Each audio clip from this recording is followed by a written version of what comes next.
Hello and welcome to the Refinery Podcast. In this episode, I'm talking with Sean Tario. He is the owner of Mark37.com. I think you'll love what he has to share about his experience in big data and what he offers. I'm also talking with Jimmy Sorrells, who is the founder of Liberty Networking. Jimmy is a great friend, and I think you'll enjoy hearing about why he started Liberty Networking. Let's get into it.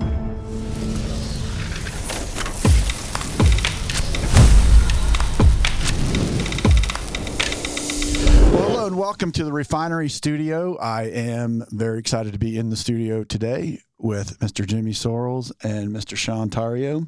Welcome, guys. Glad to be here. Yeah. Thank you for having us.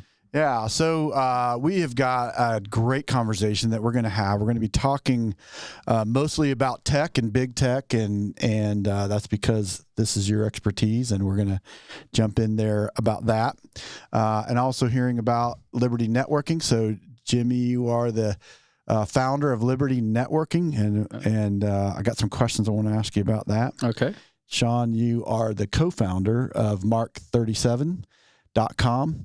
And we'll explain what that is, but I think what we want to do more than anything else in this podcast is increase people's awareness, make people aware. I think there's a lot, when we say big tech, that probably conjures up some thoughts in people's minds about what that means, good, bad, or indifferent. But there are definitely things about that are not so good. And we want to dig into that. I think people have some awareness, but we've got you in the room here to make us all aware to the level that we need to be.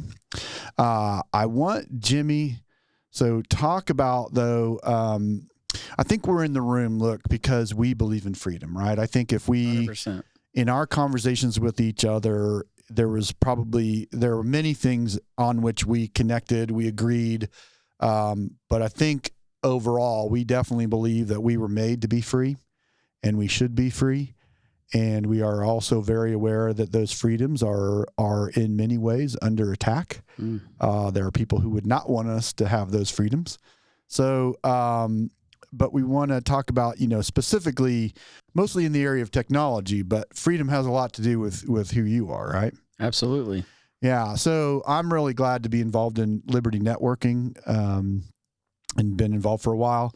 So I know about it, but for the people that do not know about Liberty Networking, talk about, just give us like a couple sentences on what it is, and then why did you start it? What was it that led you to start Liberty Networking? Yeah, Liberty Networking is an in-person networking meeting. So it's an organization where there are multiple chapters, and each chapter meets on a regular basis. So our core values are liberty and integrity.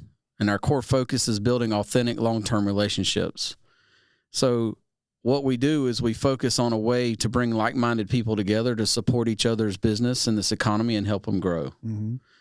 And I've been involved with other organizations. I'm a member of Businesses for Liberty. I was in about 5 different network organizations, and just kind of that's where the idea came for a patriot-minded networking organization. I'd never seen or heard of one. Mm-hmm.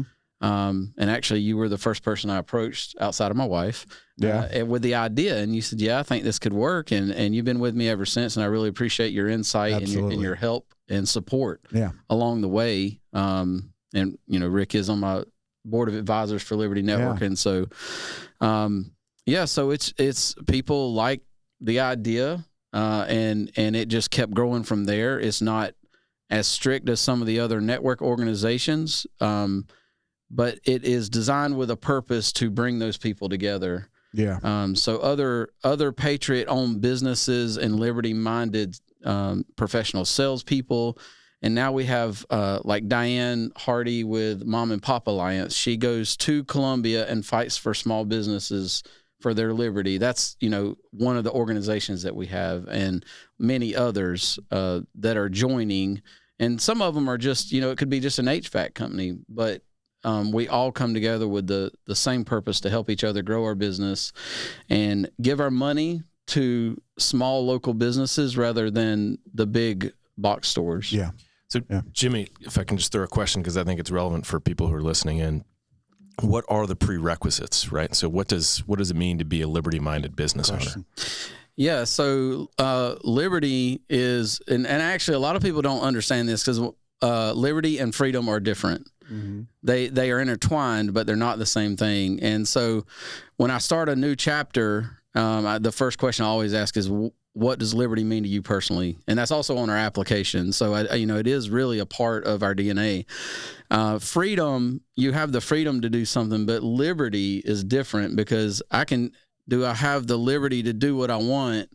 Living in America, being an American, I have the liberty to homeschool my kids. I go to church if I want to or where I want to. Mm-hmm. I shop where I want to. I don't have to go spend my money with somebody that I know is going to support something that goes against my values and morals. Yeah. So that being said, Liberty Networking is not a religious organization and we're not a political organization, but we are designed in a way to bring like-minded people together. So we're not asking who you voted for, but if you come to a meeting and you don't agree with our mission statement and what we stand for, you're probably not going to come back anyway. And what is that? So say that. Yeah. So Liberty Networking grows businesses by connecting entrepreneurs that promote liberty and operate with integrity. Do business with integrity. Yeah. So, okay. So a little bit about like what was going on when when I first met you, you had a moniker of the Ninja Networker because you were everywhere. You were everywhere. He still is. Like Santa Claus, right? But you were in all these different things, but what was it that you were seeing? Because you were involved in a lot of different groups. There's a lot of I think the upstate of South Carolina is like networkers nirvana. Yes. Right? I mean, if you can't find a networking event here, then you're not paying attention. That's right. Check your pulse. So it wasn't like there weren't networking opportunities, but what was it that you were seeing? And I know it wasn't necessarily about networking itself, but what was it that you were seeing that you thought there needs to be something else here?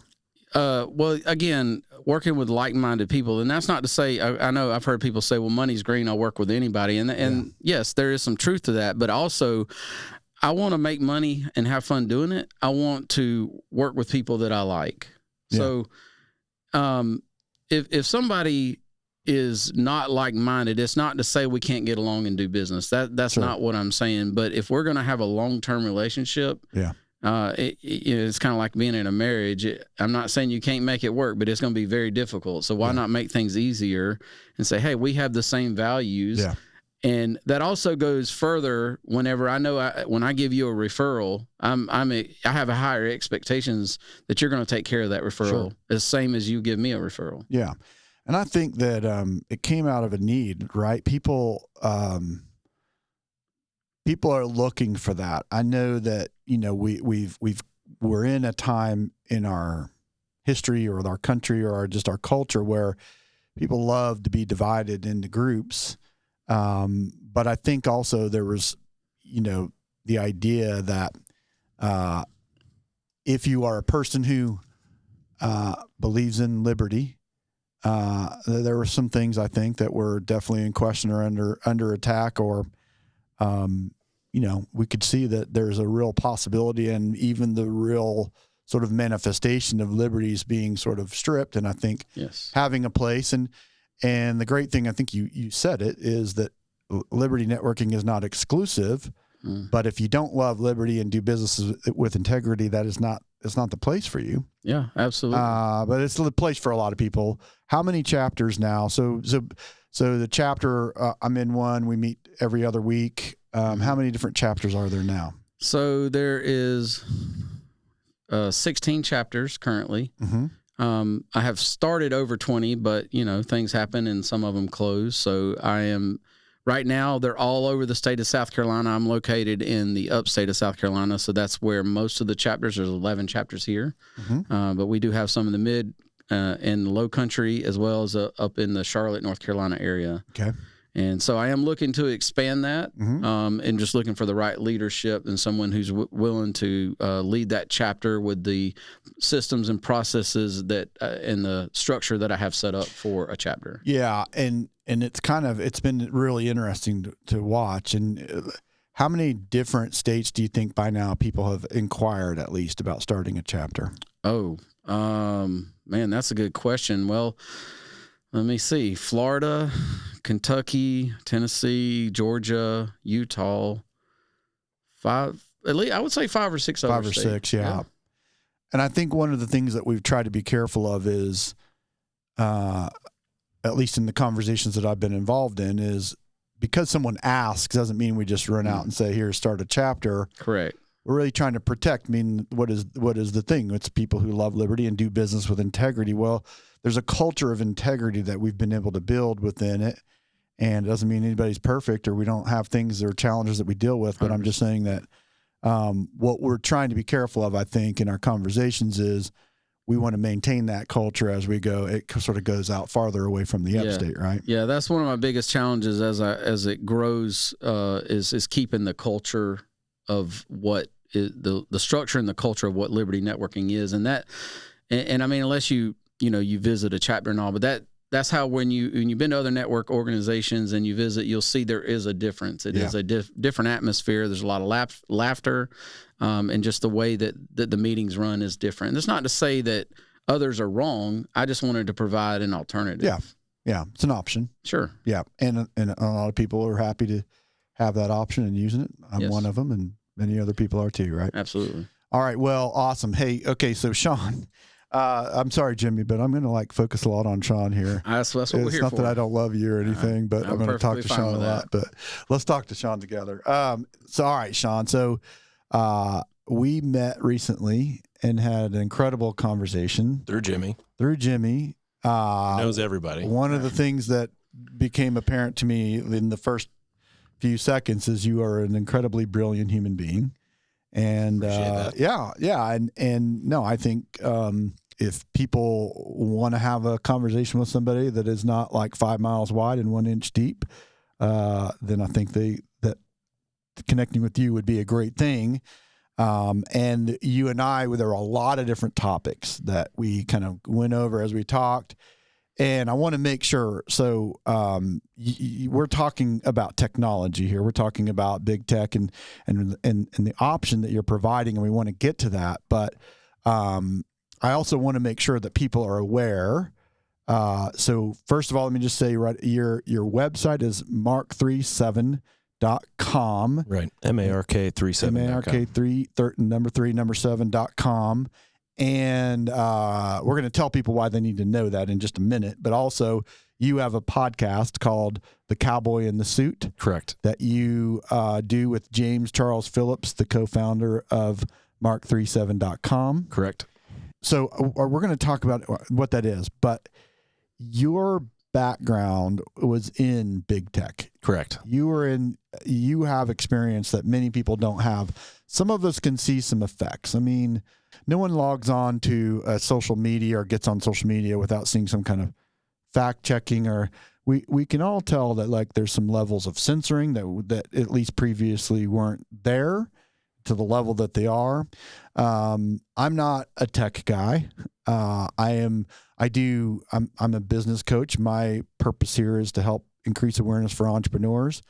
And as a part of my journey as a business coach, I have helped people do a lot of sort of content-based work.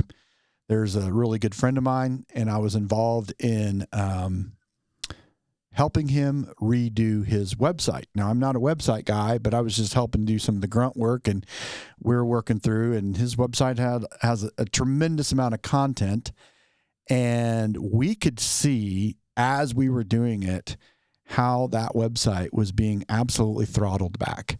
He had built a lot of momentum and a lot of exposure just by sheer force of the volume of content that he had done. And so, he's written many, many blogs, and he had a lot of momentum going, and we could see almost at the exact time we were doing that was when there was seemed like a huge uptick in a lot of throttling back by outside forces. In other words, and we saw it happen. Like we were watching the numbers, and I'm just saying that people probably have some kind of experience where they've maybe seen something. For us, it was like right in front of our eyes. We're like, something's going on here. And we were working with people that were highly skilled in things like SEO and that sort of stuff. They were the experts. Yeah. And they were shaking their heads, right? So yeah, it's important for people to understand that the big tech companies, Google, Apple, Microsoft, Amazon, the list can go on and on and on. But these companies are gatekeepers. They've become gatekeepers, and we've given them that authority. Yeah. When we changed the term of searching for something online to Googling, right? They've then dominated the language in that space. Sure. So they've become the gatekeeper for things like, does your website even exist when people search for it? Right. And these companies have known, and the founders of these companies have known that money is going to eventually drift in and influence all of these decisions. Sure. And yet, as we were talking before, you had mentioned about all money being green, right? And some people have that mindset. Thankfully for me, I was raised with morals and ethics. Yeah. And so for me, not all money is green. Okay. There are some people and some ideas and concepts that I just can't get around and I will not support, right? If I was approached by Bill Gates tomorrow and he said, Sean, I want to get behind Mark 37. I'm going to give you a $1 billion check. Let's go get this, right? Yeah. I'd be like, no, thanks, bro. Yeah. Not going to happen, right? Yeah. No amount of money is worth it for me to lose my soul. Right. At the end of the day. Okay. Right. Yeah. Love that. So that's important. Okay. Because these companies are gatekeepers. Yeah.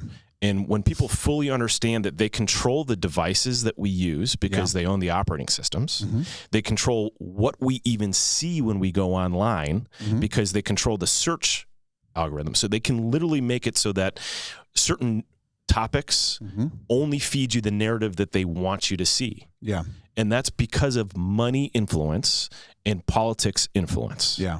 It's 100% because of money and politics, but really it's money behind the politics. Yeah. And you've had a view on this. Like I mentioned, I was doing a website. It gave me at least some exposure to see something was going on, but you've had a view on this that most people have not had. So what I'd love for you to do, because we are going to get to what exactly is mark37.com, but what led you to, you just gave us so much information that we all need to know. What led you to that understanding? What specifically was your pathway that helped you to understand kind of from behind the scenes, right? Yeah. What was going on? So really a very quick story, just going back. When I was 14, my dad forced me to watch a VHS series called The Creature from Jekyll Island, which if you haven't read this book or seen these movies, you have to watch it. It's about the history of money is really what it is, and where our Federal Reserve came from, and what fiat money is versus an actual tangible backed currency. Okay. So helping understand where our money systems came from, and that our Federal Reserve is neither federal nor reserve. It's actually a private institution that's backed by private money, and goes back to the IMF and the World Bank and all these different private organizations that control governments and control monetary policy globally, right? Yeah. So through that process at age 14, and I'm 43 now, so 30 some odd years ago, I learned that you have to follow the money. And when you follow the money, you start to learn who has the power and influence. Yeah. Because the CEO of a company, who everyone may look up to and say, oh, he's got the power, he's got the control, he may simply be a figurehead in that business. Right. Who's told to do certain things by a board. So you have to understand who has the power, and it's usually whoever has the controlling interest in that business. Yeah. So understanding that fundamental concept has helped me so immensely in business, simply following the money. Yeah. Because going back to statements I made earlier, do I really want to work for companies whose core ethos is I worship money, right, over ethics, integrity, faith, anything else, right? Because if your mindset is I'm going to do whatever I can to get rich, that means you're going to slide down some pretty slippery slopes in your life. If money is the end goal, and that's it. Right. Yeah. So in working and living in Silicon Valley since I was 18, I spent a lot of time working on Santana Row. Okay. In not just Santana Row, where all the VCs are. I'll think of it in a little bit here. Okay. But all the VCs really exist on one main drive. Okay. I spent many time working with venture capital firms, working with incubators, helping get started incubators, working with entrepreneurs, and very similar role as you, like working with entrepreneurs. I'm invested in about a dozen seed stage startups, some of which have been super successful, some of which not so much, but the majority of the companies I put money in have been successful because I invest in people. Yeah. And I'm really looking at the people saying, are you really only in it for the money? Are you adaptable? What is your emotional intelligence to be able to make it through some of the really hard times that I know are going to come, right? Yeah. So with that understanding and framework, being in Silicon Valley, it's helped me understand how companies are going to act and operate in the marketplace. Okay. So when you look at someone like Mark Zuckerberg and Facebook, or even Bill Gates, because interesting enough, they have a very similar background, right? How did they become successful? Where did their money come from early on, right? Right. And when you follow these individuals, you start to realize, they all came from very wealthy families, very influential, wealthy families. Okay. And people say, oh, I want to be the next, not Bill Gates, I want to be the next Steve Jobs, Yes. right? And you look at someone like Steve Jobs, and you start talking to people that have worked with Steve Jobs. Yeah. I've known a lot of people. I used to know one of the head controllers for entire Apple. He managed billions of dollars in assets. Yeah. Steve Jobs was not known as being a very loving, kind, compassionate human being. Right. Right. And so when you look at these figures who have made a lot of money and impact, and you say, well, I want to be like this character or this individual, Right. Or I want to be like Sergey Brin, or I want to be like any of these other big, successful, powerful people, only because they make a lot of money. Right. Well, where did their money come from? Who supported them early on? So follow the money, and you realize, well, they came from very wealthy families. Those wealthy families actually, in Bill Gates' perspective or stance, his family were some of the founders of Planned Parenthood back in the day. And you start realizing the ties that they have into the major banking systems and the private equity systems. Yeah. You start to realize, these guys weren't just hardworking, blue-collar individuals that had a great idea in the garage and became successful. Right. They actually had a leg up coming into the process to begin with. Yeah. And the money that backed them saw the idea like Facebook and said, holy smokes.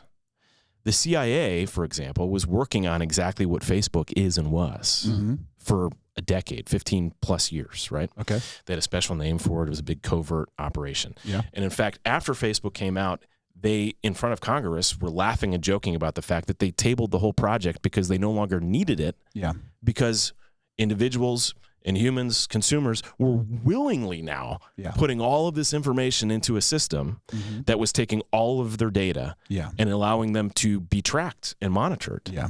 So this surveillance state apparatus is very profitable because data is the new oil, right? Okay. Yeah. So going back to the money, when you realize that data is the new oil and you realize the interest involved to mine that data and use that data, you start to realize, well, why are certain companies successful or not successful? Right.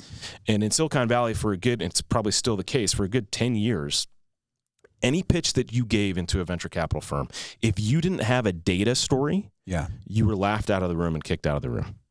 Meaning, how can we use the data of the customers that are coming into your business? Right. So it's not about the product, and it's not about what the product was designed to do or how it was designed to serve or help. It was really about, can it mine data? Can it mine data? What data can you get from customers? Yeah. So give me like one real easy example of some tool that it appears to be one thing, but one of the major functions of it is it's mining data, which is the top of the mind. Like, what is the first thing that comes out when your phone? Your phone. Perfect example. Okay. Everyone has one of these things, right? Yeah. And when I'm traveling the country right now, asking people, hey, when was the last time you mentioned something and you saw an ad for that thing, or you got something in the mail about it? And everyone raises their hand. Yeah, that happens to me all the time. I think people have that conversation all the time with each other. I just heard someone yesterday talk about that exact thing, right? Right. And when I say, well, how does it make you feel? Are you okay with that? Not a single person, no matter where you are on the political spectrum, has said, yeah, I'm cool with that. That's awesome. That's super amazing. It's like brilliant marketing. Well, it is brilliant marketing. Yeah. Hands down. Yeah. Right. But that means every conversation we're having is being recorded. Every single conversation. So going back to the conversation about liberty and freedom, right? People will say, well, that's okay. I'm not saying anything dangerous. I'm not saying anything out of line. So it's okay that I'm being monitored and that everything is being recorded that's being said. Right. That's like saying, well, my freedom of speech really doesn't matter because I'm not planning on saying anything super crazy. Yeah. Or my Second Amendment doesn't matter because I'm not planning on shooting anybody. Right. Right. So these devices that are literally owned and controlled by Google and Apple primarily, they're the vast majority of the market share because they control the operating system. Yeah. Are listening, tracking, monitoring every single thing that people do. Yeah. So this is the most So that is the top present of the list, example. definitely, and it's why you do what you do. So what, like, when, as far as like really connecting the dots for you, because you came to Silicon Valley with an awareness that probably many people don't have. I mean, what your dad gave you in insisting that you involve yourself in certain literature was an awareness that most 14-year-olds don't have. correct.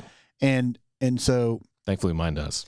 yeah. Well, kids okay. have So awareness. then, if you think about your time there and the things that you would say these were pivotal. Yeah. When I learned that, Yeah. that's when I said So what were some of those things? Here's a fun one. So there's a certain network service provider. Okay. Super low cost. Yeah.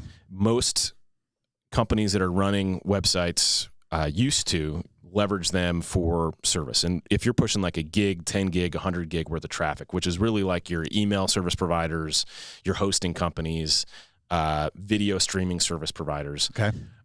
Porn companies, because the internet was actually built by porn companies. Not many people know, but like 80% of the internet traffic for like the first 15 years that the internet existed was porn, right?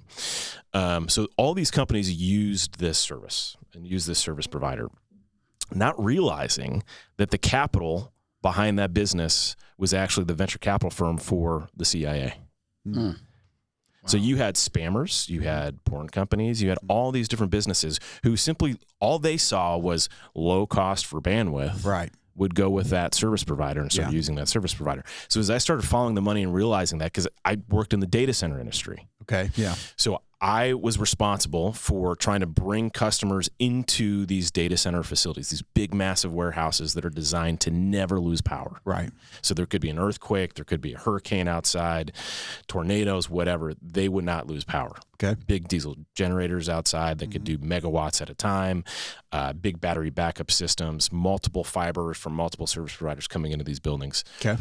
Really fascinating, cool facilities. Fell in love with them. Yeah. But as I got into that space, which is really where the internet lives, Right. Okay. I started learning all the different core infrastructure providers from a network perspective, from a hosting perspective, data center, email, security, you name it. Yeah. And started following the money. Yeah. So when I was like, well, why is everyone using this network service provider? And I was like, that's fascinating. Well, it's super low cost, but it's the venture capital firm, right? This is actually this. Do they know this? Are they even aware of this? Yeah. Like, are you kidding me? Yeah. And you would think that someone, as a business owner, like if I'm running a spam operation, you would think that I would do the research. Right.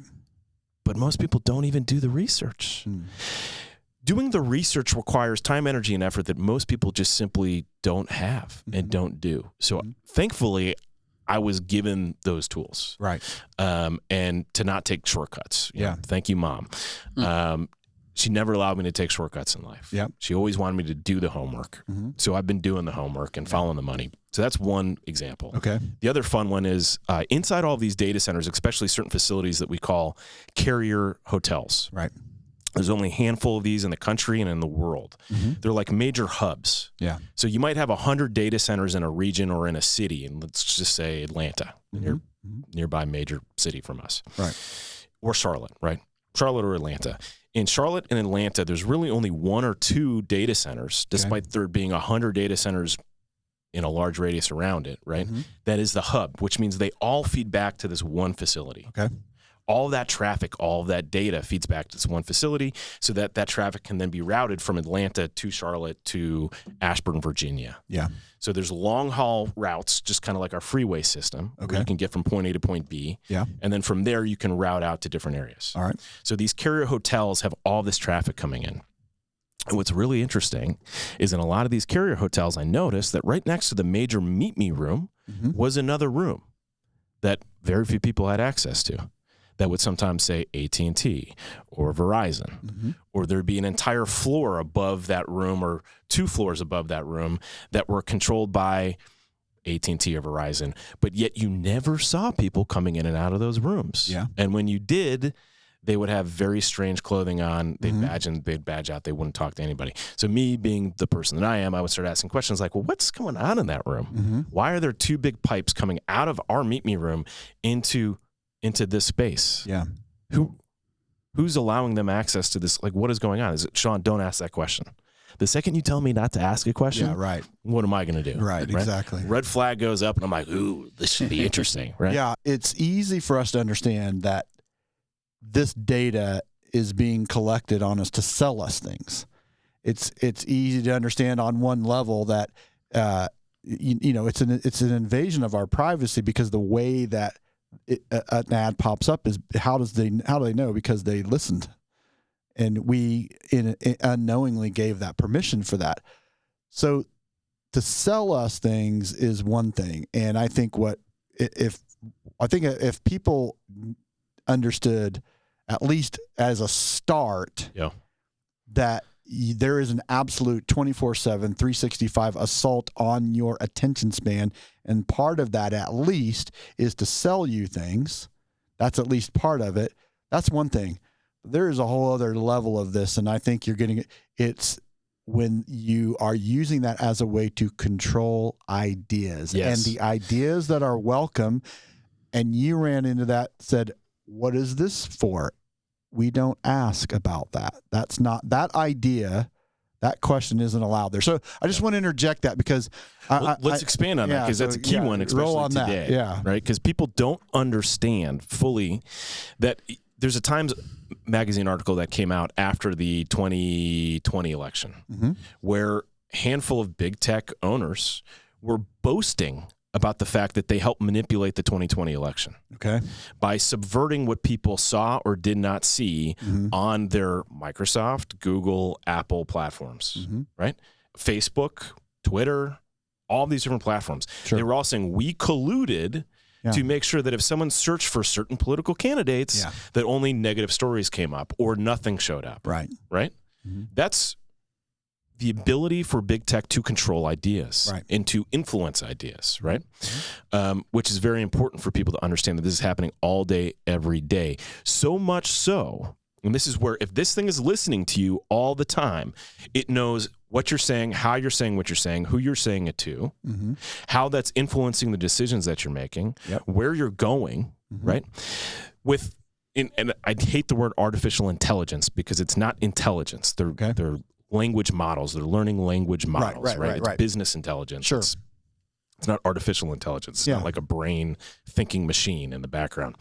But they have been trained so that, Rick, if I have all this data on you, because you're willingly giving me all of this data, and they share that, that's what people don't understand. Facebook, Google, Microsoft, Apple, Amazon Web Services, they share all of this data. So there's a big hive mind collective of all this data, and they share it with each other. Right. Yeah. We are the product. You are the product. Right. So you may have an Apple phone, right, but then you go on Facebook, and you're like, wait a second, I'm seeing an ad on Facebook for something that I said from my Apple phone. Right. How does that make any sense? Well, it's because they're sharing all this data. Right.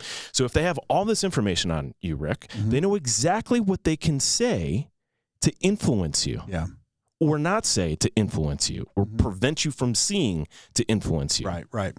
So they control your paradigm reality when you're spending time on and with these devices and on these applications. Yeah. And listen, why does this matter? Like, why, for me,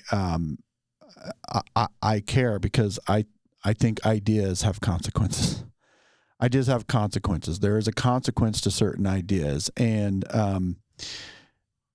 one of the teachings that I provide is called the power of belief. And there's a couple of central questions that I ask, because look, I'm working with people around the ideas of limiting beliefs, because it is such a major factor in people's success in business. And so that's why I spend so much time with it and other things. But there's two central questions in that. And that one is it possible for you to believe something that's not true? And it seems like such an elementary question until we get to things like this and we realize, you use the great word, our paradigm, like our whole entire view of things could be completely constructed on our belief system about things that simply are not true. Right.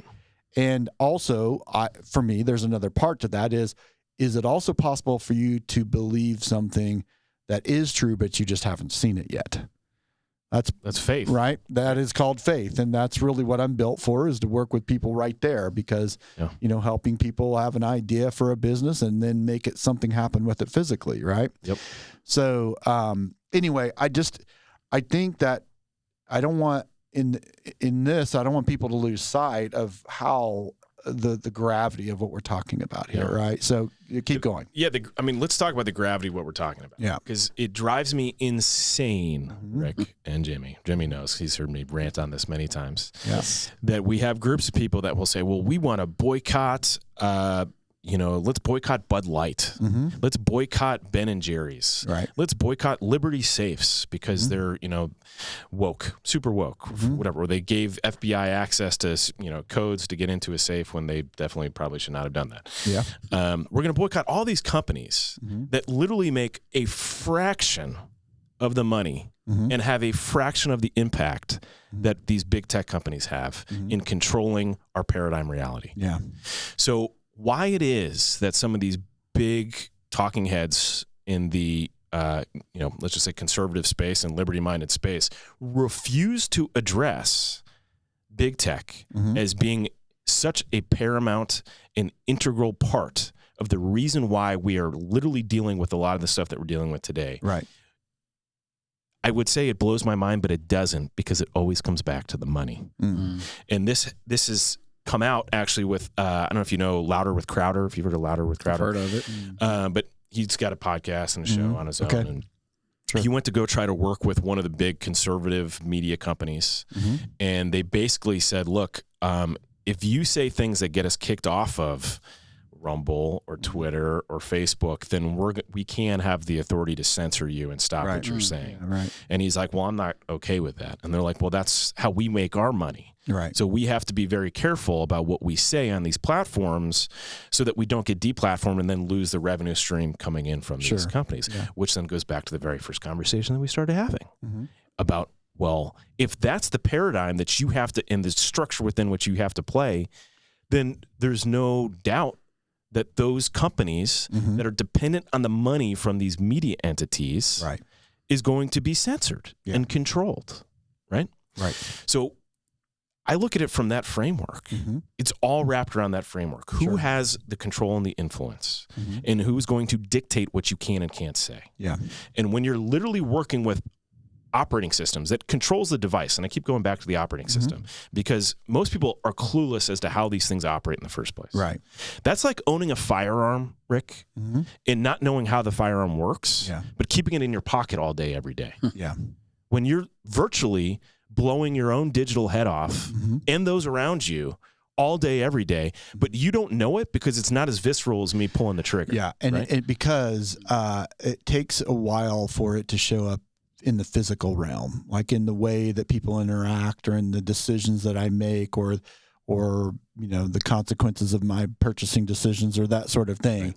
There's a period of time it takes to really, we don't typically link the cause and the effects to it, right? And most people are oblivious to it, but yeah. When you realize that these companies, let's just say Google, Apple, Microsoft, Facebook, and Amazon, these 5 companies make over $1 trillion a year. $1 trillion a year. Right. They have been spending tens of billions of dollars a year for the last 15 years. Think of that.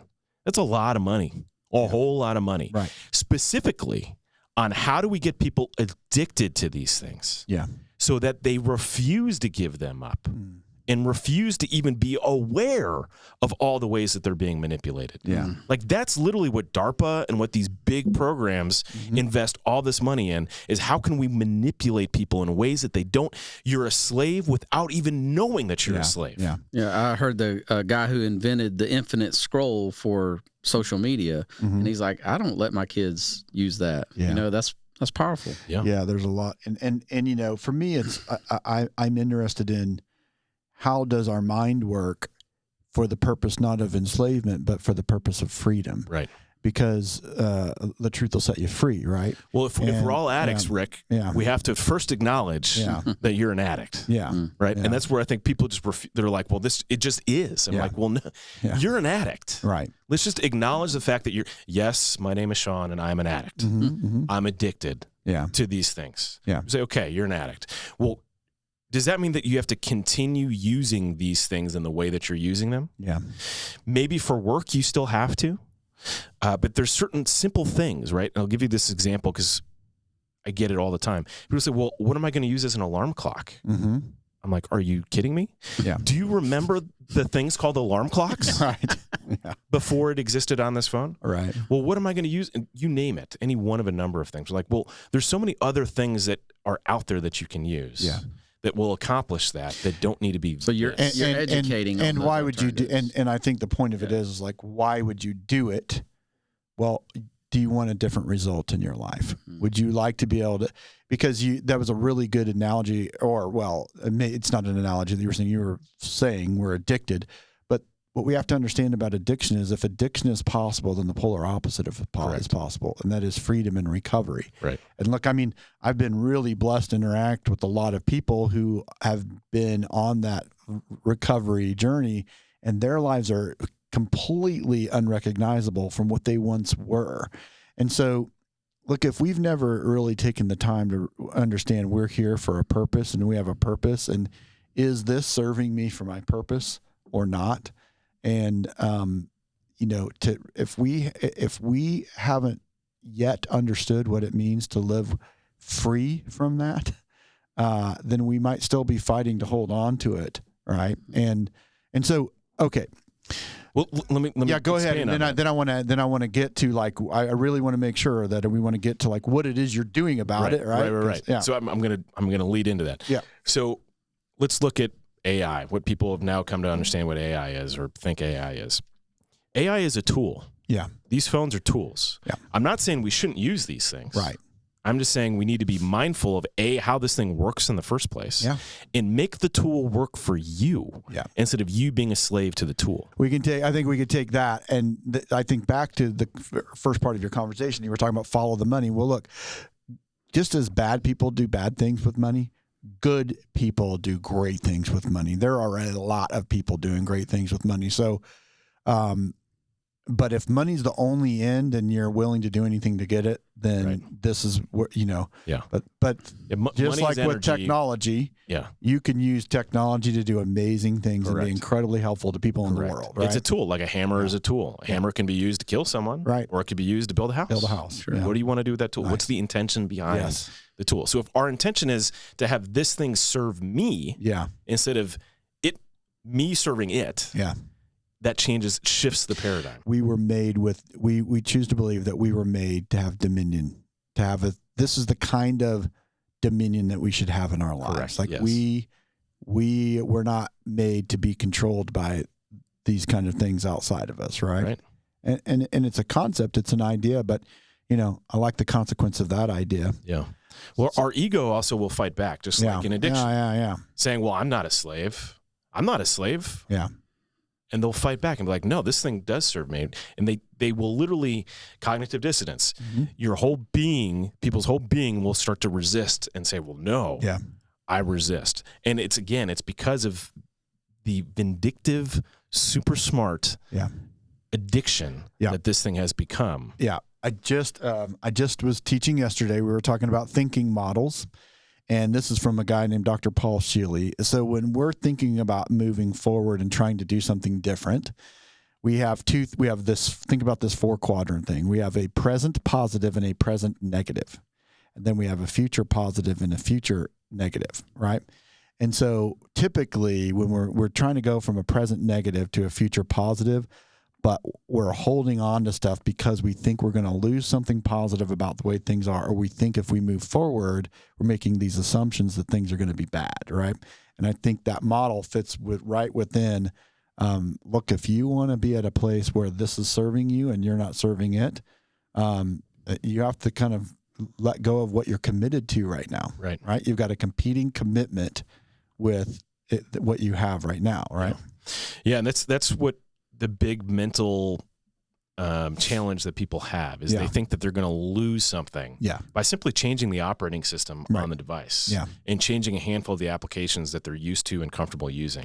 And that's primarily due to a lack of education and a lack of knowledge, lack of understanding of how these devices work. So I run my whole business. I run all my laptop, my phone, all on open source software. I use tools, some software I pay for, but I've looked into those companies and I've understood that they're operating from the same mindset. They're liberty-minded people, or they're Christian conservative people. Those are people that I want to contribute to. Okay. And I know that what they're building is going to serve that same cause. Yeah. Right.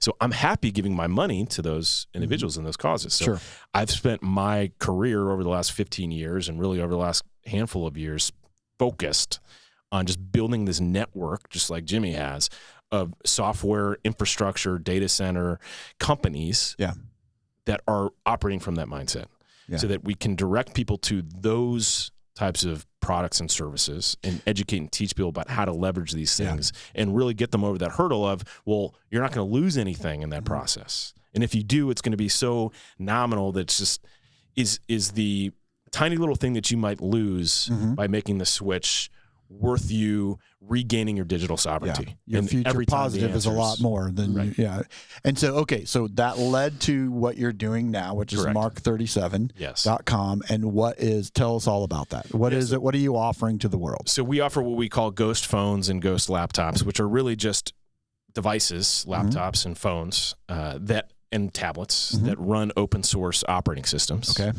Which means it's an open book, which means it's like having the blueprints to your building or to your home. You see where all the electrical is, where the plumbing is, where everything is. And that's helpful and useful because when you have millions of people using this thing and looking at that code base, they can help you say, well, there's a back door that's open over here, or there's a window that's open on the second floor. Right. And you can say, ooh, I need to close that, or I need to put like a steel wall there, right?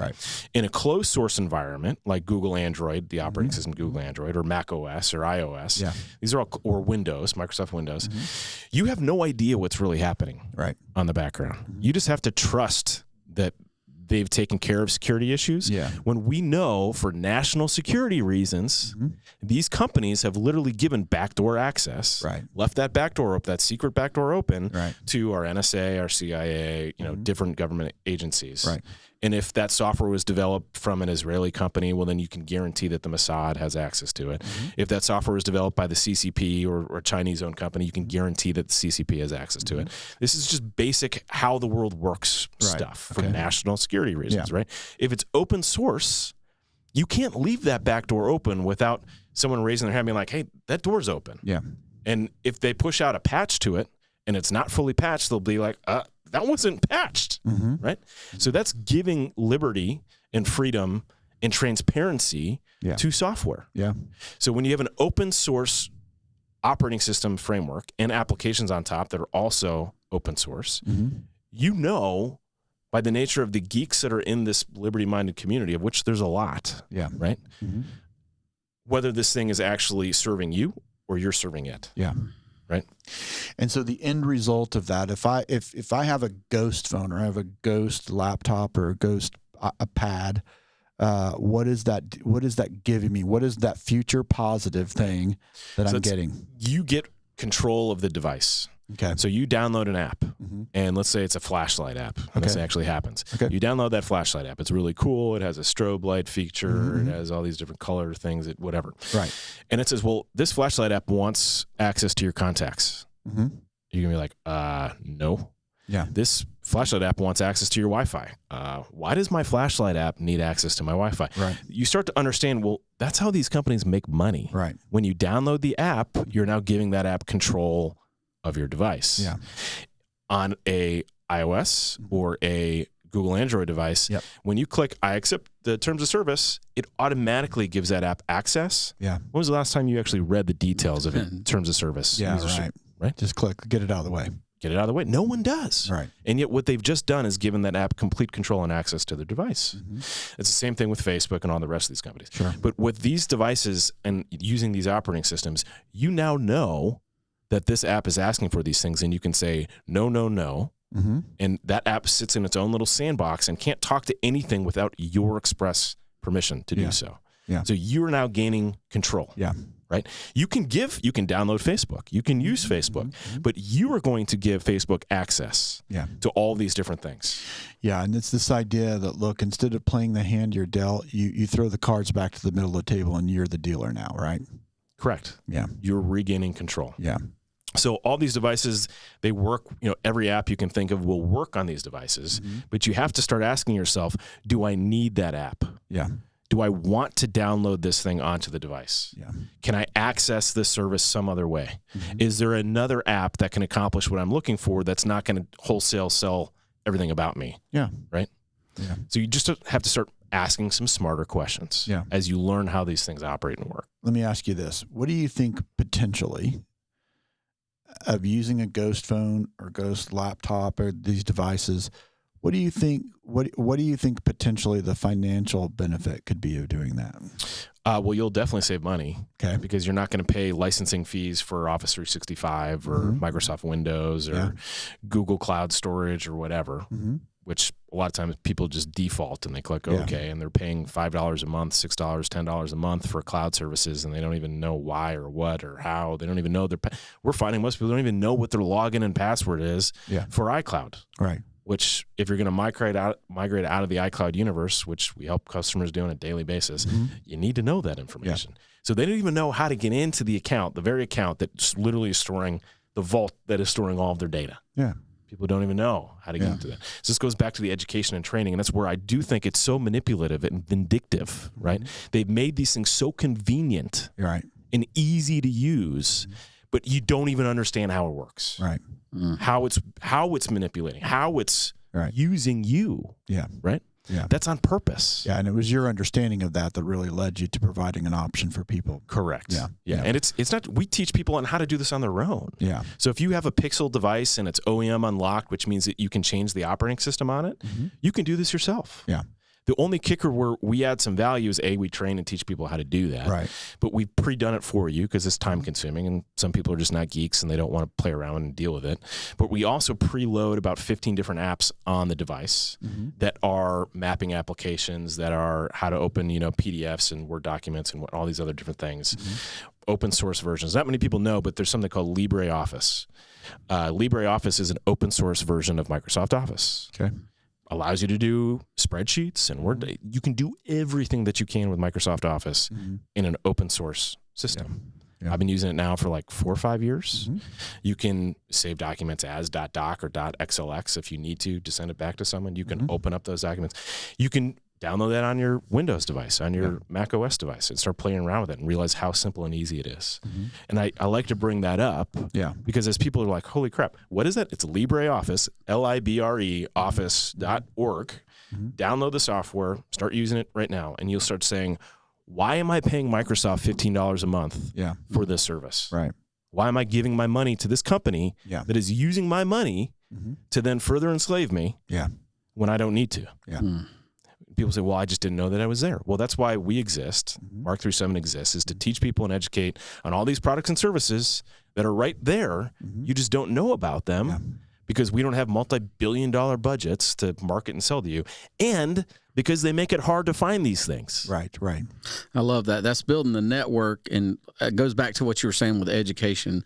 And, hey, here are these businesses that you can support that do have your values and morals.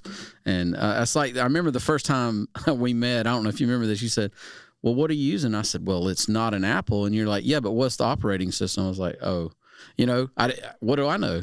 But I'm on this journey of learning too. So. Yeah, same here. And we, I always think every person operates out of their current level of awareness. Oh, that's so good. Right? That we all do that. We can't help it. That's just but guess what? Our awareness can change, and then we can make choices to do different things. I'm the same way. I'm sitting here with an iPhone next to me, right? And we've talked about doing a switch and maybe documenting that, and because there are some steps that you take, but we're not talking. It's not rocket science here, Definitely right? Not. So it's very doable. Many people are doing it and have done it. If people took nothing else away about big tech, what do you think is, if there was one thing that you hope people would know, and I know there's many things, but if there was just one thing that said, look, if you've taken nothing else away from this conversation, here's one thing that I think you should know. That these companies are evil, truly evil companies. They are owned and operated. Not out for your good. In fact, have demonstrated that they're out for correct. It's just like, when you start to realize that most of the food that I can buy at a grocery store is not going to truly nourish my body. Yeah. Right. Yeah. And you say, well, maybe I should start trying to grow some of my own food. Mm-hmm. It's a journey. Yeah. You don't just buy a raised bed and then become a master gardener. Sure. Right. You're not just going to buy a device and then all of a sudden, you're free. Yeah. Right.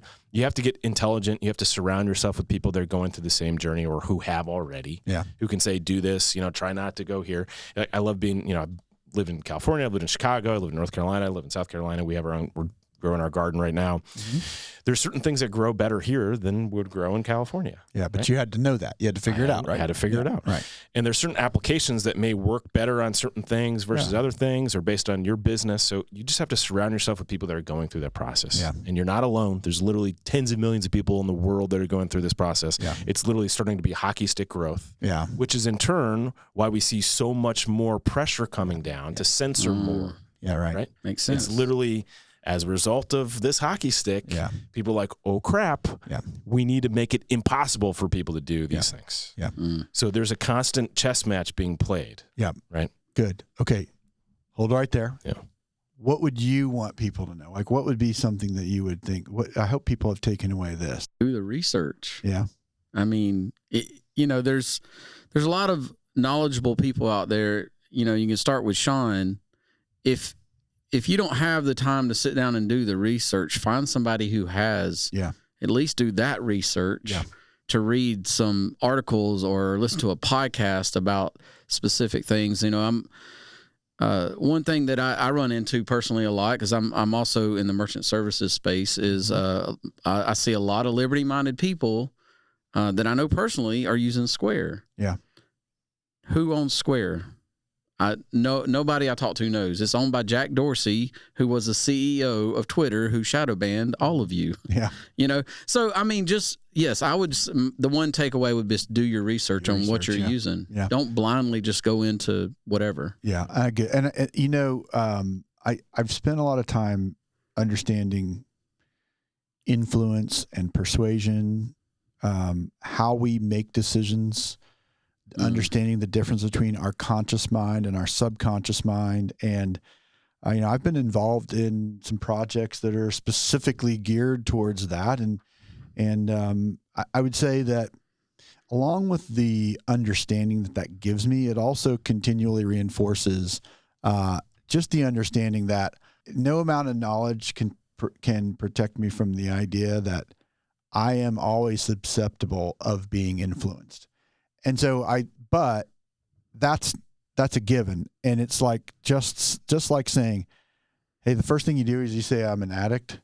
I think it's just recognizing as a human being, I'm a social creature. I'm always susceptible to the influence of anybody I surround myself with or any ideas I surround myself with, any technology I surround myself with. And also, I have great opportunity to be an influence on other people, and I get to decide the kind of influence that I want to be, right? So I think that I just would say it doesn't need to be such an internal battle to go, wow, I cannot resist this thing. There's no way. I am not built to resist this.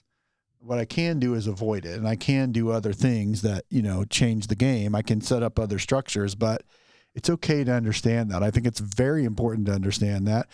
And, I'm for a lot of different kind of ideas. I'm not for just there being one kind of idea, but I can tell you one thing I'm for sure is everything in my soul wells up when I see situations where people only want there to be one idea. Yep. And I think that whole concept of control is really what just absolutely goes against every fiber of who I am, right? And I think it's also my understanding of whose I am. Yeah. And how what I was created to be and to me, I think free will is absolutely brilliant. Like the concept, the idea that we are given free will is incredible. It means everything. And, I think if you want to destroy people, one of the things you got to do is take that away, right? Or influence that. So I think there's two things I really want to hit on. Yeah, go ahead. One is that I operate within the framework that my whole life is a test. Yeah. Right. And I'm being tested constantly. Yeah. And I don't want to, at the end of this test, for me, it's my Lord and Savior, Jesus Christ, right? I don't want to have this conversation with the person running this test and say, hey, Sean, I told you exactly what you needed to do for this test and how to win in this test and how to succeed in this test and how to ace this test, right? But you chose not to do that. Why? Because of fear, because of pride, because of I wanted money, whatever it was. Yeah. When you have, on faith, I believe to be the Lord of Lords, the King of Kings. Right. He who moves mountains, raises the dead on my team. Yeah. That is not a conversation I want to have. Yeah. At all. Right? Yeah, there's a responsibility with the awareness that you have, right? Right. Yeah. So when you understand that this world is a test and that we're being tested, sure, and you start to realize these things that I have or this money that I have, it's all just energy. It's all just energy. Money can be anything. We can decide that this pure leaf real brewed tea is the new currency. We could decide this today, and the three of us can only deal in this. Yeah. Right? Yeah. It's whatever we believe is going to hold value. Yeah. Right? We exchange it for value. But whose energy is it at the end of the day? Is it mine? Is it yours? I believe it's not mine or yours. I believe it's God's. Yeah. Right. So then I'm simply a steward of that energy. Yeah. Are you a good steward? Am I a good steward? You or got to do not? self-reflection. Yeah. Right? Yeah. And am I doing things because of my own pride and my own ego and my own desire, or am I doing things because I truly believe that it's going to serve a bigger purpose? So that's one key thing. Yeah. The other key thing is I travel the country right now on my own dime, really. Right. Training people on this very topic. Yeah. And I spend anywhere from 2 hours to 5 hours with communities across the country. When I was on my hands and knees in prayer, asking God, how can I best serve? And he made my mission very clear. He says, you need to go train the people on the front lines of the various wars that are going on right now. Yeah. And get them these tools so that we can operate in a parallel economy. Yeah. And build these tools so that we can operate within a parallel economy. Because we can't wait for this existing paradigm to crumble before we start building something new. Right. We have to start building at the same time. Okay. So, when you and I were talking, I think there's an interesting part of this. So when our awareness increases, it can be pretty heavy. Like it can really it feels like the deck is heavily stacked against it. And certainly we've been pointing out ways that it certainly is and things that we can do. I think what I'd love to do is end this on what is the most hopeful thing that you really see, what's giving you hope right now? Well, as I travel the country and meet with thousands of people, I am meeting some amazing humans who have been activated over the last couple of years. Yeah. And it's almost the same conversation over and over again, which was I was living oblivious to all this stuff going on, and then COVID hit. Yeah. And everything changed. And you started seeing things when you they didn't see. Try to force me to wear a mask, or they try to force me to take a vaccine, or they try to force me to do whatever. It became very clear to people, holy smokes, this is not the world that I thought it was. Yeah. And they started asking questions. Yeah. So as every day passes, I see more and more people waking up to that paradigm reality. Yeah. And for me, having told you what I told you about my past, I've been a conspiracy theorist since I was 14. Sure. Trying to explain people about the Federal Reserve being not federal nor reserve, and people thought I was crazy. We got arguments with professors who worked at the World Bank who should know better. Yeah. So for me, I see that shift happening. Yeah. But at the end of the day, I know it's all in God's hands. Sure. Right. So I don't really fear much of anything. Yeah. Because what do I have to fear? It's where you're putting your hope. Right. Yeah. Good. All right. What about? Let me ask you what you're giving you hope, because I'll say what mine is too. Or the network of people that I think the same thing. Meeting the people who are waking up to the reality of what's going on. Yeah. With big companies, big tech, different governments, the WHO, all of that stuff. That there is the World Health Organization, not the band. Right? Yes. Yeah. Thank you for clarification there. Yes. All these, really, you said it earlier, evil organizations that do not have our best interests, but meeting the people that are waking up to that, gives me hope that there's not as many zombies walking around as there was 3 years ago. That's what I would say. And Sean, maybe you can give me some new conspiracy theories because all mine have come true. Right. So, well, yeah. And I like all of that and agree with all of it. And I appreciate you sharing that. I think for me, I think we've all kind of expressed that we're people of faith. And so our hope is in who we're putting our faith in, of course. 100%. I think also it is, I think it would be very easy as we become more aware of what's going on in the world and that sort of gets compounded and there's so many different rabbit holes we can go down and start to discover things that we once were unaware of. I think it can get very overwhelming, but also, what I try to share with people, and especially with entrepreneurs, is about taking an inside out journey, and that we were made by a creator to create. And so in any of this, regardless of the conditions and circumstances of the world, we still have the ability to create. And it starts a lot with the way that we think and what certainly, what we value and believe. But, I'm just saying that, I want people to understand that no matter what, we still have the opportunity to be creative and to be resourceful, and we're fully resourced. So, I'm so thankful every time that I meet people that are, they're living life on purpose. And, I really like it when I like the purpose of their lives too. So that's good stuff. But look, good people are doing great things out there. And more and more of them are. And anyone can too. Yeah. I don't care what your background was or what your circumstances are. You are a creator, and you have to decide, am I just going to create by default, just let things happen, because we are going to create, or am I going to do it by design? This is an intentional step. That intentional step is key, no matter what you're doing, right? Right. And we have a lot of people, the vast majority of our customers are literally in their 60s. Yeah. That's just the reality. They're motivated to take that action. They're so furious with what's going on right now that they say, I'm done. I'm going to take action. Yeah. So it doesn't matter if you're growing your own food. It doesn't matter what you're doing. You have to just say, I'm going to commit to this. I'm going to take action. Yeah. Start right where you are. Start right where you are. And you could be a technical noob. You might know nothing about technology. My co-founder, James Sorrells Phillips, God bless this man. He's a rancher by trade. He's a Marine, state trooper. Yep. He is not technically savvy. Yeah. How in the world he's able to even use some of these things is just beyond me, right? He's learned how to do this, right? And we have 85-year-old grandmothers and grandfathers who have learned how to do this, who are now coding and programming languages because they've said, I'm not going to sit idly by. I'm going to start taking action. Yeah. So it doesn't matter where you're coming on your journey, you can still learn this stuff. It's not that complicated. No. So if I can teach James how to use this stuff effectively without basically being the product, anybody can. So if somebody goes to mark37.com, do they have to purchase a phone to be able to learn what these alternatives are? Or do you have resources on there? So like, for example, what search engine do you recommend? Or, what map app do you recommend? What is that look like? All that is on there. So we have a blog section on the website, and if you go there, there's an article called Resources and Guidelines to Boycott Big Tech. Okay. And in that, I literally walk you through the different companies and the money behind these companies for your VPN service, your browser, you name it. It's all there. What search engine do you recommend, by the way? Brave, currently. Okay. Oh.